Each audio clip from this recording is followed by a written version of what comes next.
They thought they could bury the past inside those walls. They thought stealing the house would silence me forever. But they forgot one thing. I was the one who held my grandparents as they took their final breaths. And I knew the house better than any of them ever would.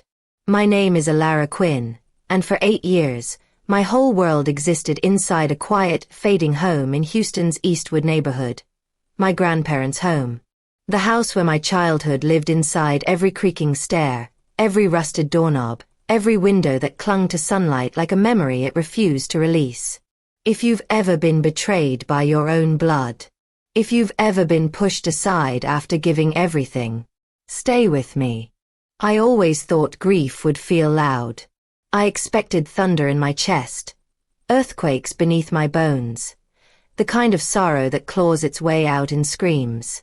But the day after my grandmother's funeral, I sat alone in her favorite rocking chair, its wooden ark creaking beneath me, in complete, suffocating silence.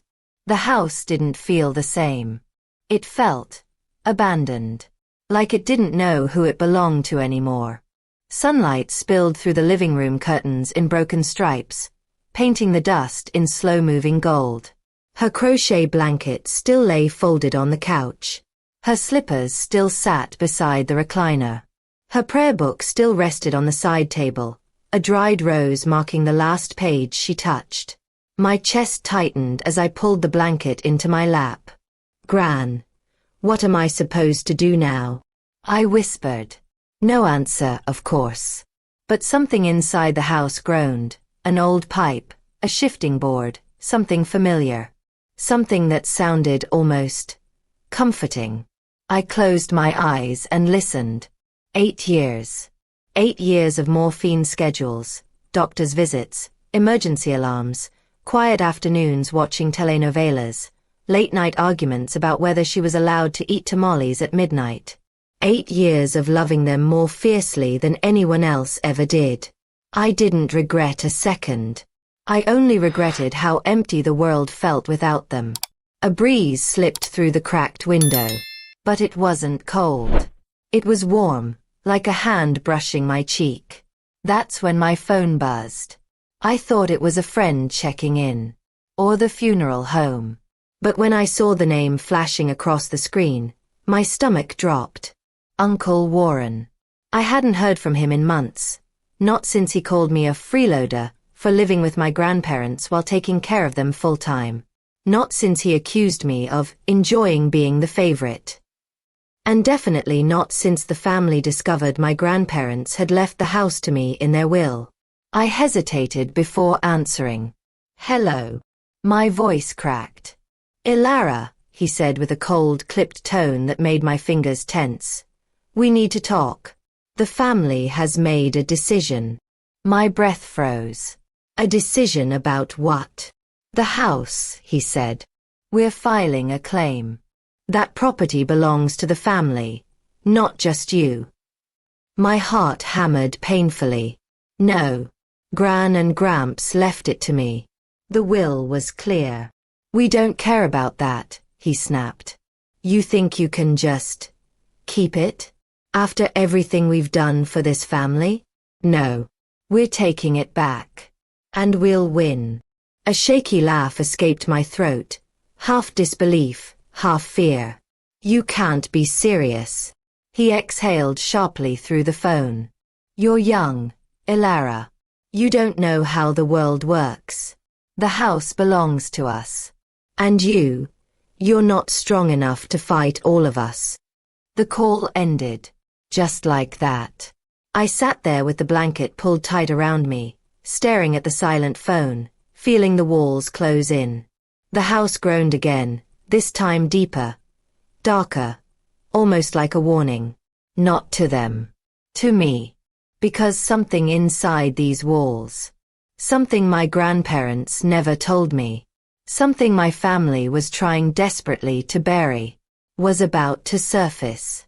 And I had no idea how dangerous it was.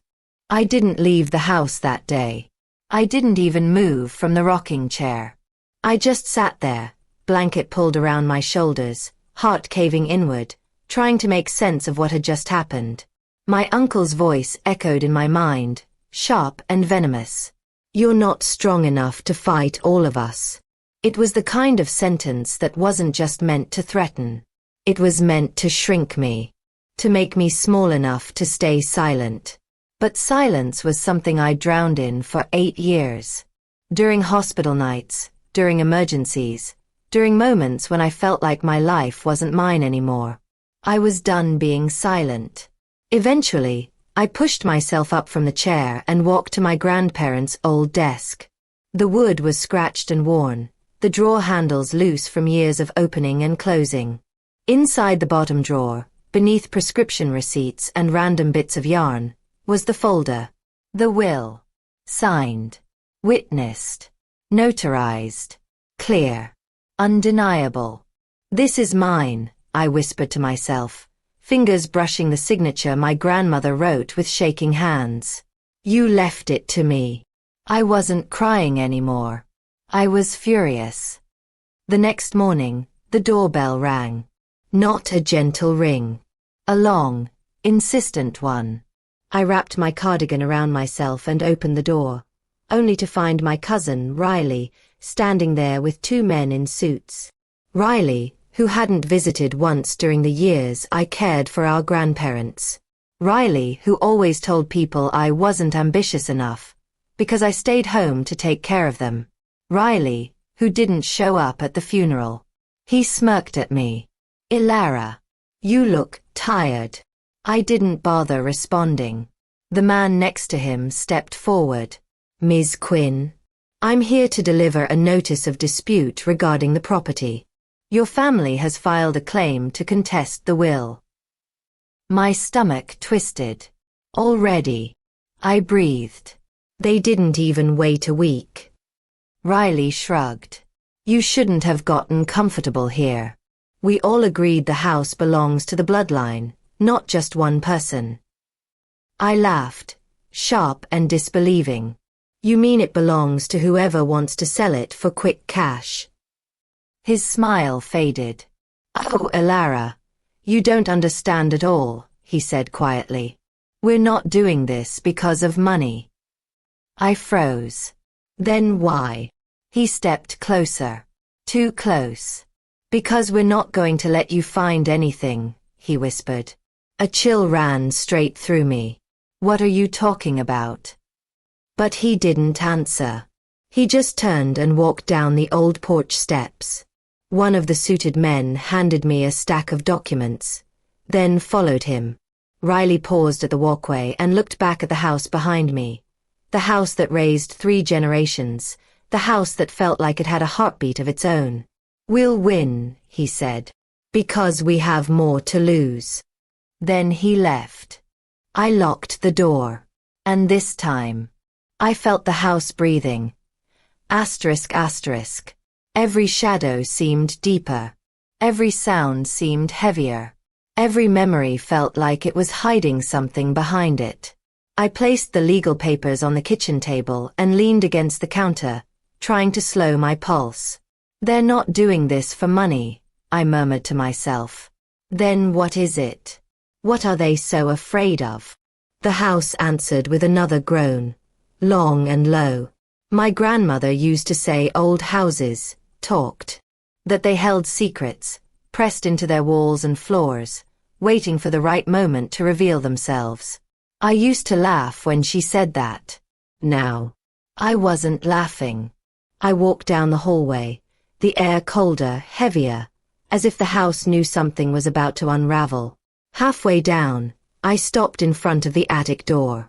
For 8 years, I cleaned, tended, and repaired everything in this home. Except the attic. My grandparents never let me go inside. Not once. Gran always said, nothing up there is for you. I used to think she meant old junk. Now I wasn't so sure. My fingers hovered over the doorknob. And as soon as I touched it, a memory hit me. Hard. Like a punch to the chest. A moment from years ago. Gran standing in front of this door, blocking it with her entire body, voice trembling as she whispered. Some things should stay hidden, Elara. Please. Promise me. I'd promised. And I'd kept that promise. Until today. I turned the knob. It creaked.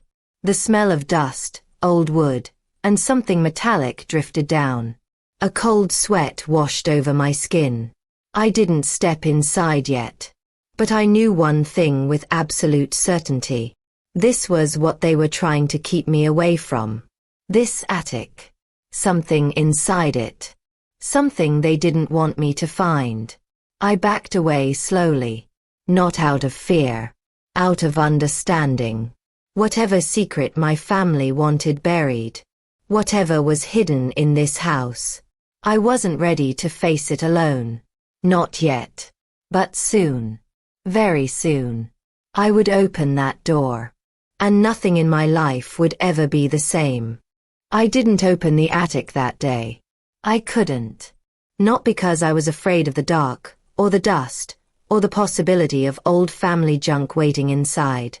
I was afraid of the silence that followed the moment I touched the doorknob.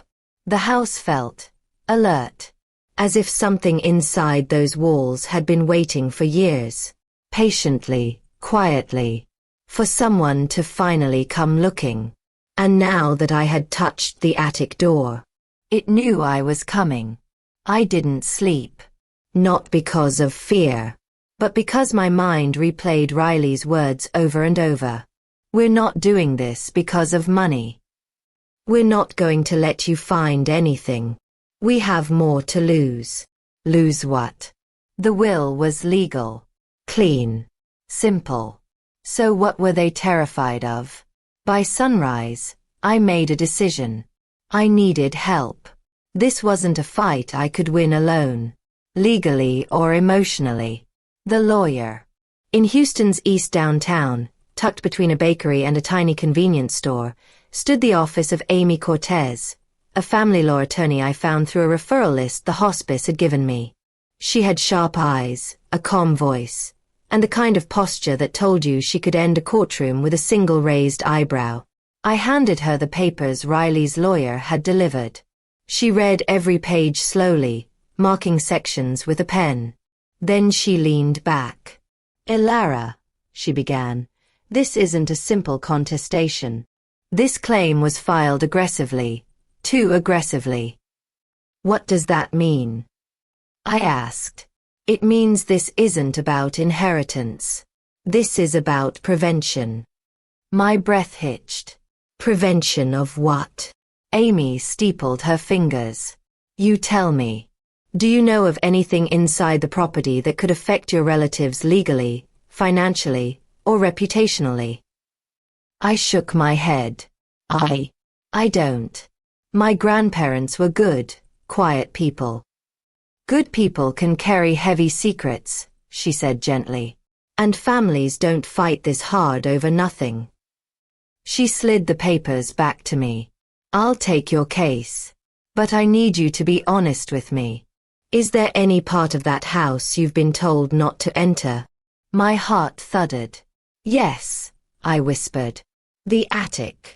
Her expression changed, just slightly, but enough to feel like oxygen left the room. "What's in it?" "I don't know. Has anyone else in your family been trying to access it?" The moment she asked, an image flashed in my mind. My uncle years ago, jiggling the attic door handle when he thought nobody was watching. Whispering sharply with Riley on Thanksgiving. Arguments behind closed doors at my grandparents' bedside. And my grandmother's voice. Soft, shaky, scared, saying, "Promise me you won't go up there." I swallowed hard. I think they've tried to get in before." Amy nodded slowly. "Then you need to check it." My breath trembled. Today, she said. "If your family is willing to manipulate legal channels this aggressively, they're running out of time to hide whatever's up there." She handed me her card. "Call me the moment you open it." I drove home with a knot in my stomach. The moment I stepped inside, the house felt colder, like someone had opened a window. I checked every room. Locked. secure, untouched. But when I walked down the hallway toward the attic door, I froze. The doorknob was turned halfway downward. Not fully open. Not jiggled by accident. But as if someone had tested it. Recently. I whispered into the empty house. Gran. Gramps. What were you hiding? Of course, the house didn't answer. But I felt something. A strange, quiet pressure in the air behind me, like someone was standing close enough to touch. I turned. The hallway was empty. Still. I wasn't alone. Not spiritually. Not emotionally. Not in the way old houses hold history. My hands trembled as I wrapped my fingers around the cold metal knob. Okay, I whispered to myself. You have to do this. You have to be brave. You have to see. I turned the knob. This time, it didn't creak. It was already loose. The door swung open with a heavy, dragging sound. Dust floated in the narrow shaft of light spilling upward from the hallway. The wooden steps leading into the attic were steep, old, and uneven. I climbed one step. Another. By the third, my heartbeat was pounding in my ears. By the sixth, I smelled it. Old air. Old wood. Old secrets. I reached the top. And froze. The attic wasn't filled with junk. It wasn't filled with meaningless junk at all. It was organized. Too organized. Everything was arranged in neat stacks. Boxes were labeled with precise handwriting. Furniture covered with careful sheets. A trunk sat in the center, locked with a heavy latch. But it wasn't the organized boxes that shook me. It was the wall. The far wall. The one thing out of place. The drywall was newer, brighter, than the rest of the room. Smooth. Clean. Recently done. Someone had patched or rebuilt that section of the attic. But why? My grandparents could barely climb stairs for years. They didn't do this. Someone else had. Someone with access. Someone who had a reason to hide something behind that wall. I stepped closer. The boards beneath my feet groaned. I pressed my hand against the patch. Cold. Too cold. And then, a soft crack echoed under my palm. Not from weakness. From hollow space. A hollow wall. My breath caught. What is inside you? I whispered. Because now I understood something with chilling clarity. My family didn't want the house. They wanted what was inside it. And they wanted it buried. Whatever secret my grandparents protected with their final breaths. Whatever truth my uncles wanted erased. It was here. Behind this wall. Waiting. And I had just found it. I stared at the patch of new drywall, trying to steady the trembling in my hands. It didn't fit. Nothing about it fit. My grandparents were old, fragile, barely able to climb stairs. They hadn't repaired a thing in this attic for over a decade. I knew every creak, every loose plank, every sagging corner of this house. But this wall? It didn't belong. The air felt colder around it. Still. As if whatever lay behind it had drained the warmth from the room. I pressed my ear against the patch. Nothing. Then again. Nothing was sometimes worse than something. Nothing meant intentional silence. Before I approached the wall again, my eyes drifted to the trunk placed in the center of the attic. It was old, wooden, with rusted metal bands. But the latch. New. Shiny. Reinforced. My heart skipped. Someone had locked it recently. I knelt beside it and tugged the latch. It didn't budge.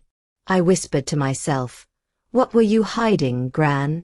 There was a tiny engraved plate near the handle. I brushed the dust off it. EQ. My initials. Fresh scratches around the letters told me one thing. Someone had tried to remove the plate. Anger rose hot and sharp in my chest. They were up here, I whispered. They've already tried to get in. I felt the attic floor pulse beneath me, like a heartbeat of the house. Like it was warning me.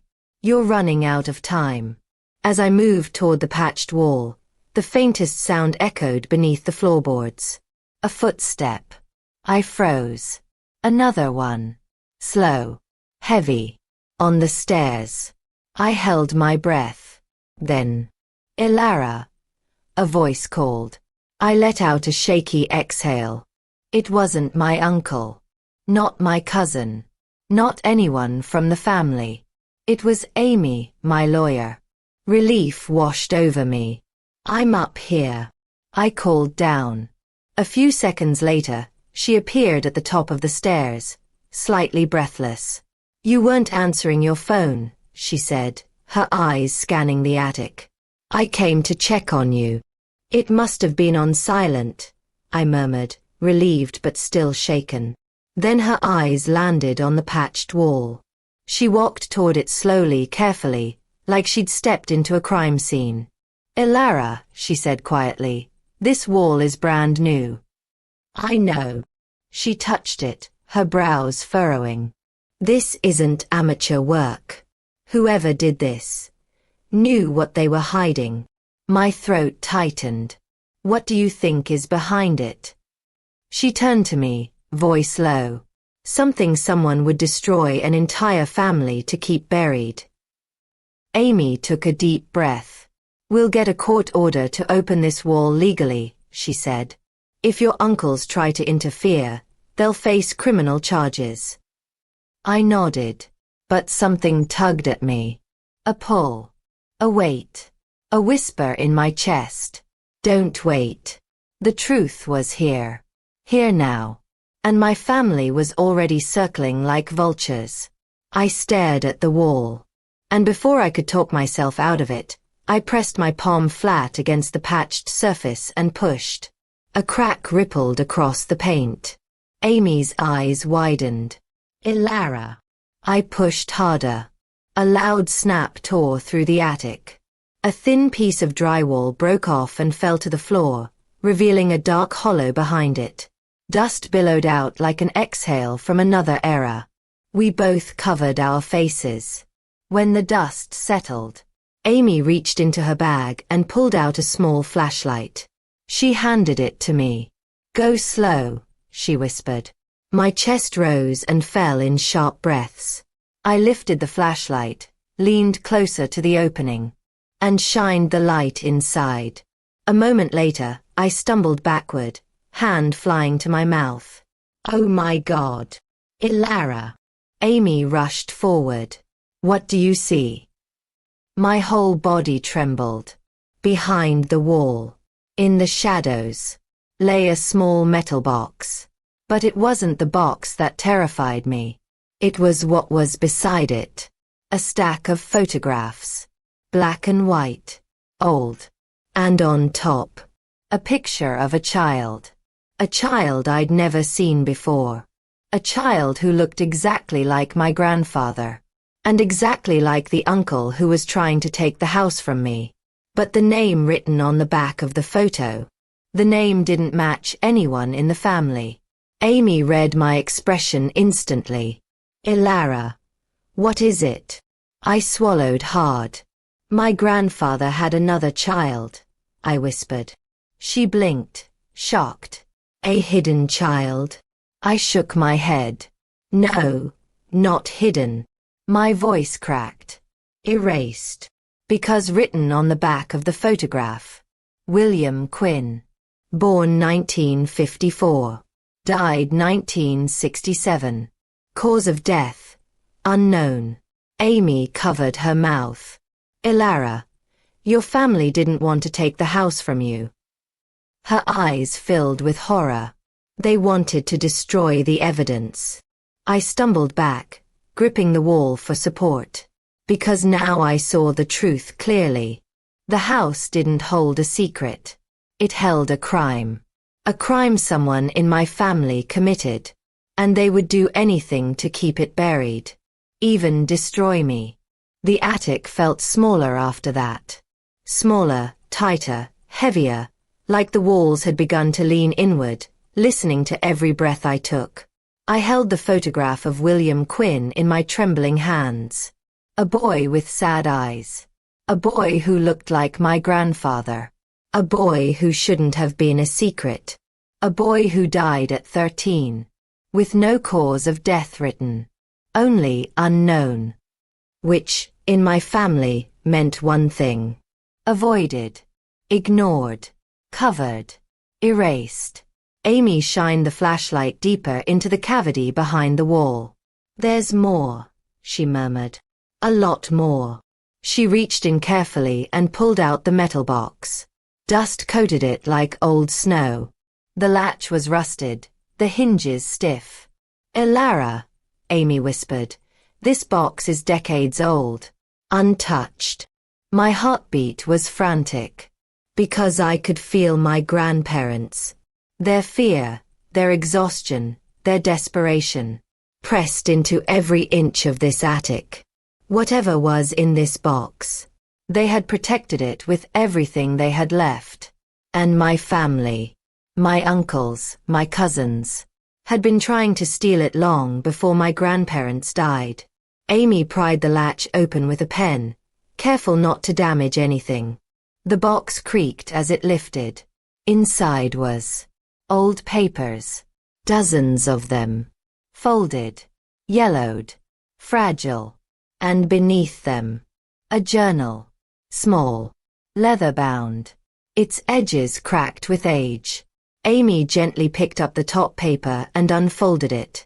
The moment I saw the typewritten header, my breath froze. Houston Children's Shelter Incident Report, 1967. My knees weakened. "Elara," Amy whispered, "your grandfather worked here?" I shook my head quickly. No. He was a mechanic. He never worked with children.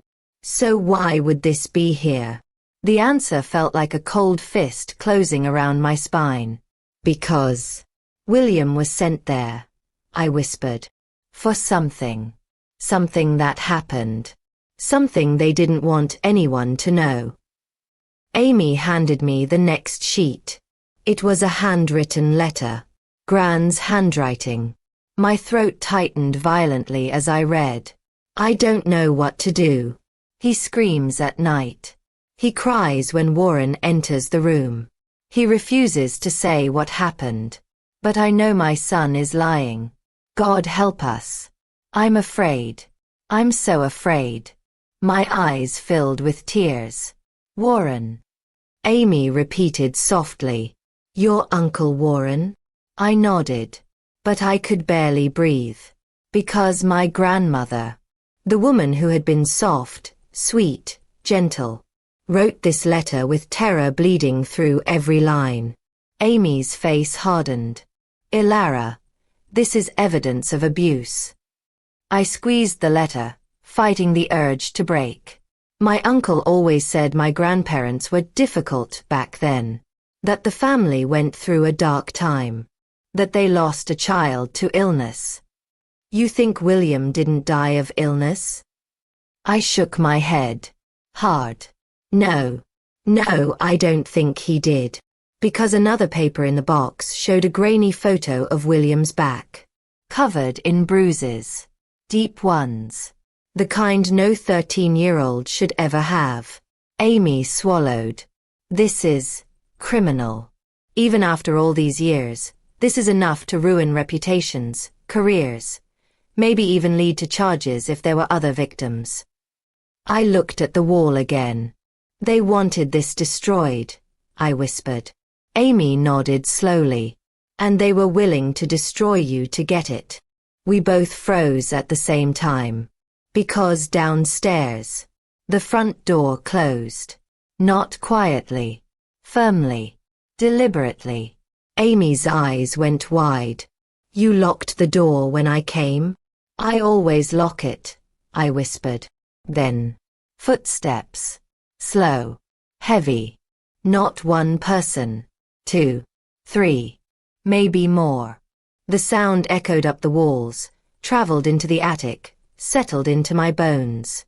Amy stepped in front of me protectively. Elara, someone is in the house.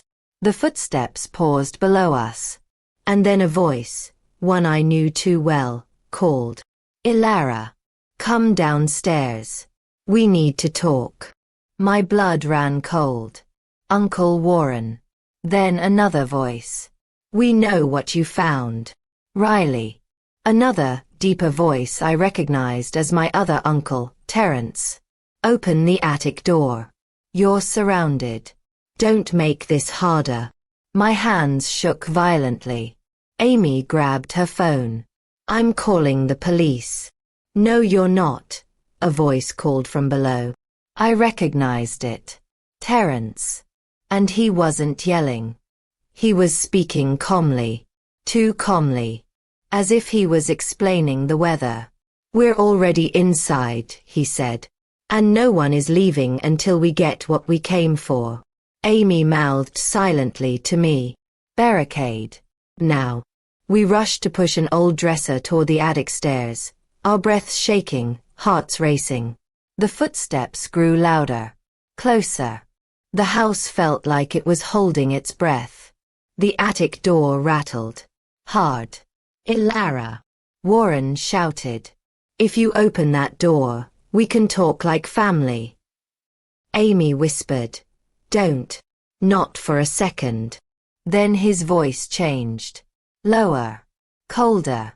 If you don't open it, we'll break it down. The attic walls vibrated with the force of his voice. My heart pounded. The truth was out. The evidence was in my hands. And now, my family wasn't trying to hide a secret. They were willing to erase me to protect it. Amy grabbed my hand. Elara, she whispered, listen to me. You're in real danger. But we are getting out of this alive. Her grip tightened. And we're taking the truth with us. I stood frozen, one hand gripping the wooden rail of the attic ladder, the other clutching a flashlight so tightly that my knuckles went pale. The photograph Mrs. Morales had given me earlier suddenly felt like a map leading me to a place I wasn't sure I was brave enough to explore. But I climbed. The attic smelled like cedar and dust, old memories sealed in boxes, quiet shadows stretching across the beams like they'd been waiting for me. I whispered to myself, this is mine. My home. My truth. My voice didn't even echo. It was swallowed whole. I started with the boxes stacked near the window. Old clothes, receipts, letters my grandparents exchanged when Grandpa worked offshore. Nothing dangerous. Nothing secret. Then the flashlight flickered over a trunk. A trunk I had never seen before. It wasn't from my grandparents' era. It wasn't even dusty. It looked placed. Deliberate. Waiting. My heartbeat doubled. I knelt and lifted the lid. Inside were documents. Dozens. Some yellow with age, some newer. I spread them out on the attic floor, breath stuck in my throat. The names on the top file hit me like a punch. The Quinn Family Trust. Original beneficiaries. Filed. 1987. My grandparents. My parents. And another name. A name I had never heard in my life. Rosalie Quinn. My hands trembled. Who are you? I whispered into the dim attic, the words barely forming. I kept reading. The truth unfolded slowly, painfully, like skin peeling from a wound. Rosalie Quinn. My grandparents' first daughter. The daughter they lost. Not to death. But to something much darker. A thick envelope labeled confidential lay beneath the stack. Inside were scanned letters from a lawyer dated 1997. Client requests anonymity. Child was taken under unofficial guardianship by relatives after incident. Records sealed by family request. Additional payments received in cash. Request to keep child's location confidential fulfilled. I covered my mouth. Payments. Cash. Uncles. Cousins. My stomach twisted. They weren't fighting for the house. They were fighting to keep this from surfacing. I reached deeper into the trunk and found a smaller, older envelope, addressed in my grandmother's handwriting. To E. My breath stopped. It was for me. Hands shaking violently, I opened it. Inside was a handwritten letter. My grandmother's voice flooded me in her looping, soft handwriting. Elara, my sweet girl. If you are reading this, the truth has reached you. You have always been the one meant to uncover what the rest of us hid in shame. Your mother had a sister, Rosalie. She was taken from us by family who claimed they could handle her needs better. We thought we were protecting her. We were wrong. They isolated her. They stole from her. They hid her. And when she fought back, they erased her. Everything we did afterward was an attempt to bring her back into the family. But those who took her threatened to expose secrets of their own. We were trapped. You are not. If the house is under attack, it means the truth is close. Protect it. And please, find Rosalie. Love. Grandma June. My chest caved as tears streamed uncontrollably. Rosalie. A whole human being. A sister to my mother. My aunt. Hidden like a stain the family wanted to scrub away. I didn't even know I had another relative. My grandparents had tried to undo the damage.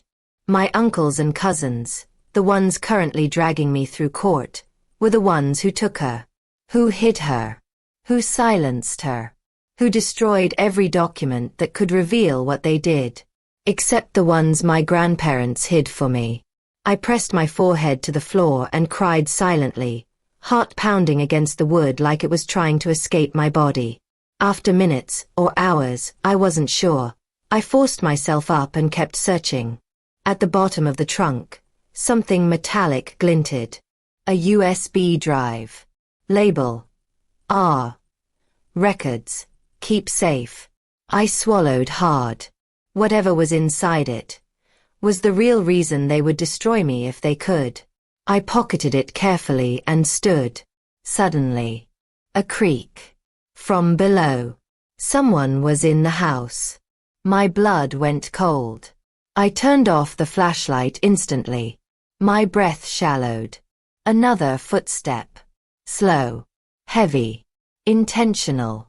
Then a voice. A male voice. Elara. I know you're here.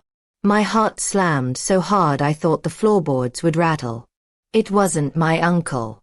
It wasn't any of my cousins. It was deeper. Like he wasn't searching, but expecting. The stairs creaked as he moved closer. I stayed frozen, holding the edge of the attic ladder. Then something happened that made my blood run colder than anything I'd read. He called my name again. But this time, he said it like he knew me. Like he had known me my whole life. Come on down, Elara. We need to talk about Rosalie. The flashlight slipped from my hand. He knew. He already knew. And whatever secret he was guarding, whatever truth my family buried, I was now standing directly in the center of it. I didn't dare breathe. Every instinct in my body screamed run, but my legs were locked, muscles tight as wire, as the man's footsteps climbed the stairs with unhurried confidence, like he knew I wasn't going anywhere. I crouched low, pressed against insulation and old beams, my fingers trembling around the USB drive in my pocket. He reached the top step. Silence. A silence that stretched so long I thought my lungs would collapse. Then, a gentle tap. Knuckles against the attic ladder. Elara. His voice wasn't angry or threatening, just familiar in a way that made my stomach twist painfully. Your grandparents trusted me. No, they didn't. They couldn't have. I didn't move. Another tap. If you read June's letter, then you know this won't go away by hiding. My heart stuttered. He knew about the letter. He knew I found the trunk. He knew I knew about Rosalie. I swallowed hard, tasting dust and fear, then finally forced out a sound. Who are you? There was a soft chuckle. Not mocking, almost sad. Someone who's been waiting 18 years for this moment. I squeezed my eyes shut. Then his next words shattered everything I thought I understood. Elara. I'm the one who tried to save Rosalie. The world slowed. My pulse roared in my ears. I didn't climb down the ladder. My body felt pulled, like gravity wasn't working the same way anymore. I descended one step at a time until my feet touched the hallway floor. The man stood at the end of the corridor, backlit by the faint lamp glow from the living room. Tall. Mid-40s. Sharp eyes softened by something like grief. I'd never seen him before.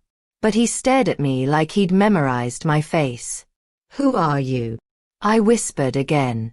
He exhaled slowly. My name is Dr. Adrian Vance. I was a therapist, back when your Aunt Rosalie was still allowed to exist. My stomach clenched. Therapist. I stepped back. You're lying. No.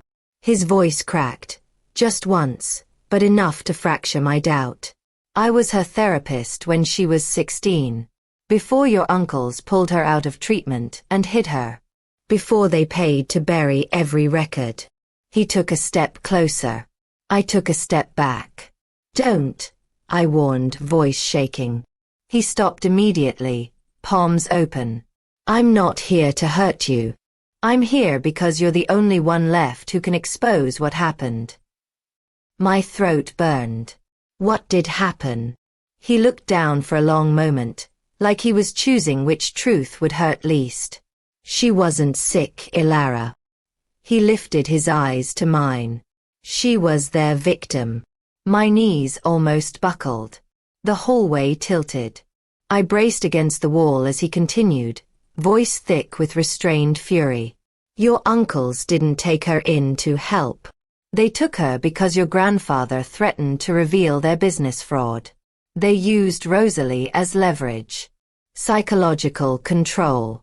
Isolation. Punishment. My heart thudded painfully. And when she finally fought back, when she tried to get help, they silenced her. And silenced me with a threat that could ruin everything I'd built. His jaw clenched. But I didn't forget her. And neither did your grandparents.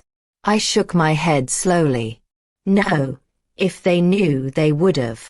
They did know. He interrupted quietly. That's why they rebuilt the trust to transfer everything to you. Every asset, every document, every legal path to expose them once they were gone. Cold nausea washed through me. I whispered the only question that mattered. Where is Rosalie now? He looked at me with something that felt like apology. Alive. Then his voice softened. But barely living. Tears burned my eyes. She's in a long-term care facility outside Beaumont. Under a fake name your uncles arranged years ago. No visitors. No family. No identity. I pressed my shaking hands to my mouth. My aunt wasn't dead. She was hidden. Erased. Silenced. And I, someone who had never even known she existed, was suddenly the only person who could pull her back into the world. Why are you here now? I asked, voice hoarse. Adrian's jaw tightened. Because the documents you found in that attic? He nodded toward the ceiling. They legally prove their crimes.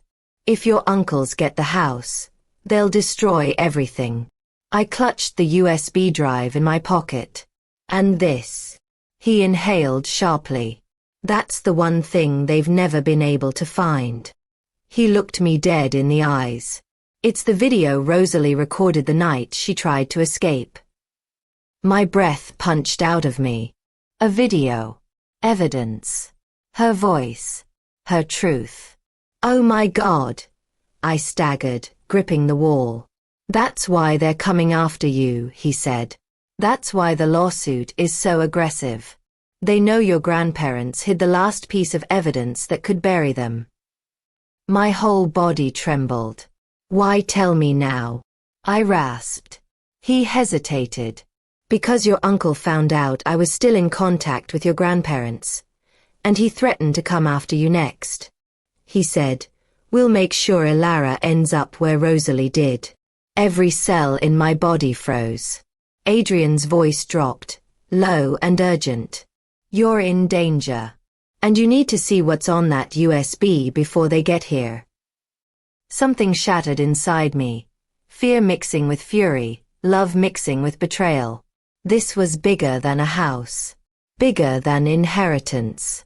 This was a cover-up. A crime. A life destroyed. And they thought I would just sign it all away? Run. Hide. Be afraid. No. Not anymore.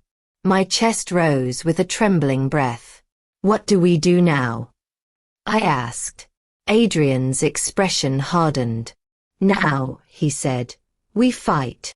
And for the first time since this nightmare began, I felt like I wasn't fighting alone. I didn't sleep. Not out of fear, but because something in me had shifted. For 8 years I cared for my grandparents like they were the last 2 pages in a book everyone else had stopped reading. But now I understood why they trusted me with their last breath. Why they left the house to me. Why they believed I would do what no one else ever dared. Because they knew one truth. Silence is how families die. Truth is how survivors rise. Adrian and I sat at the kitchen table, the USB drive between us like a tiny bomb waiting to explode. Are you sure? He asked softly. No, I whispered. But I'm done being afraid. I plugged it in. The screen went black for a moment. Then a shaky video flickered to life. A girl appeared. Not a girl. A young woman. Long dark hair, gaunt cheeks, eyes puffy from crying. She sat on the floor of a dim bedroom, whispering into an old camcorder. Her voice was so fragile it almost broke the audio. My name is Rosalie Quinn. And if you're watching this, something happened to me. My breath shattered. I clutched the table edge as she continued. They told everyone I'm unstable. That I make things up. That I'm a danger to myself. She flinched at a sound outside the door. But I'm not. I'm just a girl they want to disappear. My heart squeezed painfully. Her eyes filled with tears. Uncle David said if I didn't cooperate, he'd ruin Grandpa. Uncle Leon said a girl like me doesn't deserve freedom. Then they took me away. Locked me in. Told me if I told anyone the truth, they'd send me to a place where nobody would ever find me. Her voice cracked into a whisper. If I vanish, please, someone tell my family I didn't run. The video jolted as the door behind her rattled violently. She scrambled toward the camera. Please, don't let them erase me. The screen cut to black. Just like that. I covered my mouth as a sob ripped out of me. Adrian put a gentle hand on my shoulder, letting me break. Now you understand, he whispered. Understand? I understood too much. My uncles didn't just want the house. They wanted the evidence buried under it. The guilt. The crime. The girl. The truth. I wiped my face. Shaky but burning with a fire I had never felt before. Take me to her, I said. Not a question. A command. We left at dawn, the roads outside Houston stretching endlessly toward Beaumont. My hands wouldn't stop trembling. Will she remember anything? I asked. Adrian stared ahead, jaw tight. She remembers pieces. Trauma doesn't erase. It buries. But she never forgot your grandparents. Every Christmas she would ask if June and Harold were coming to see her. I swallowed a lump that felt like glass. And nobody told her they died. Nobody was allowed to tell her anything. My heart twisted. And now, I whispered.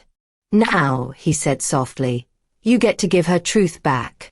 The building was quiet, tucked behind trees, the sign reading Briarwood Long-Term Care. I hated it instantly. Too clean. Too silent. Too forgotten. A nurse recognized Adrian and led us down a long hallway. Room 112, she said gently. I stopped at the door. My pulse hammered so hard I felt it in my fingertips. Then I stepped inside. She sat by the window. Thin. Small. Hair streaked with gray, though she couldn't have been older than 43. She looked up. Her eyes. God, her eyes were the same shape as my mother's. She blinked at me. Do I know you? She whispered. My throat closed. I'm Elara, I said softly. June and Harold were my grandparents. She sucked in a sharp breath and covered her mouth. June. Her voice wavered. Is she here? Tears blurred my vision. No, I whispered. But she never forgot you. She wanted you home. Rosalie reached for my hand with trembling fingers. I thought they gave up on me. They never did. She whimpered, so soft, so broken it pierced straight through me. And then something happened that I will never forget. She pressed her forehead to my hand and cried silently. Not loud. Not dramatic. Just a quiet collapse of someone who hadn't been touched with love in decades. They lied about me, she whispered. I know, I said. I saw the video. She tensed. You saw it. I did. And I'm going to make sure the world does too. Her eyes widened, hope flickering like a candle finally catching flame. For real, she whispered. For real. 2 days later, my uncles walked into the courtroom confident and arrogant, certain this was just another inheritance fight they'd win with intimidation and manipulation. But their confidence died the moment my attorney played the video. Gasps rippled through the courtroom. My uncles froze. Faces drained white. Hands shaking. David tried to stand. But the judge barked. Sit down. Leon tried to object. But the room practically hissed at him. It took 3 minutes. 3 minutes to unravel decades of their lies. By the time the video ended, my uncles knew. They weren't walking out free. They were walking out exposed. The judge ordered an immediate investigation. Rosalie's guardianship was transferred to me. The lawsuit was thrown out. And criminal charges began within weeks. For the first time in my life, I saw fear in their eyes. Not mine. Not Rosalie's. Theirs. And it felt like justice wasn't just coming.